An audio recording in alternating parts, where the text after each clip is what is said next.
share with you an exciting idea. We've been doing it probably now for about 8 years.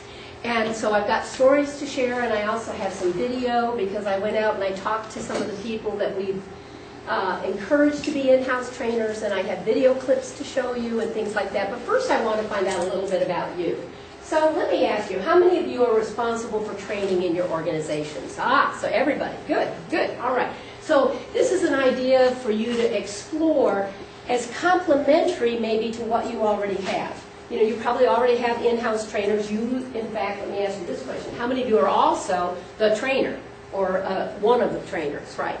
This is going to be a little bit different because this is not a professional trainer, someone who's skilled in being a trainer like you and I are, but is a person who has a different role in the organization, and they come alongside you to train on certain aspects that you want to train, that you want to have trained. How many of you came to this session because you're curious about a cost-saving training possibility? Yeah? Was that some of the motivation?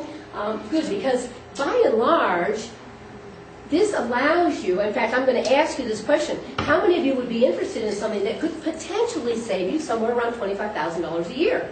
Okay? My question to you. Yes? Yeah. Yeah. So, I mean, and you may even say, why is this trainer trying to get herself out of work and put other trainers to work? But I think all of us, how many of you would sometimes say, you know, I've trained the same thing over and over, and I'm ready to get rid of it. Yes? How many, yeah? I mean, I've been training for 25 years. There's a point where you go, I don't want to do this anymore. Let me give it to somebody else who brings new life, new juice, new enthusiasm to the whole thing. And that's kind of what we're going to talk about. All right, so let me share with you our focus for today. What is an in-house training team? And we'll talk about that, and I want to share with you lots of different materials about that. What are the benefits and drawbacks?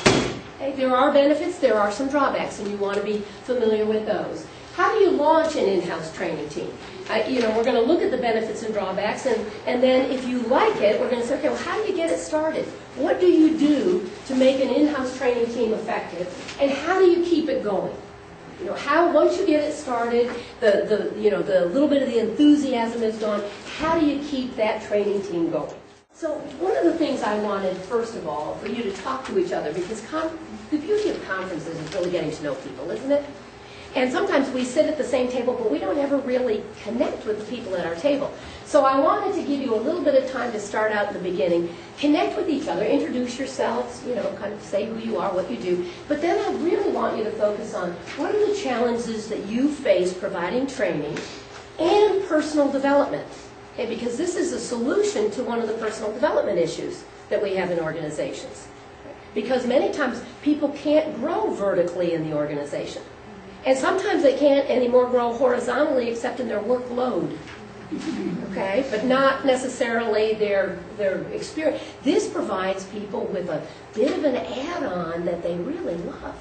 Right? So I want you to talk to each other for a bit. What are your challenges that you face with training and also personal development? Then I'm going to ask you to share some of those ideas up here. I'll put them on the flip chart. So let me give you about 5 minutes to just have a good conversation.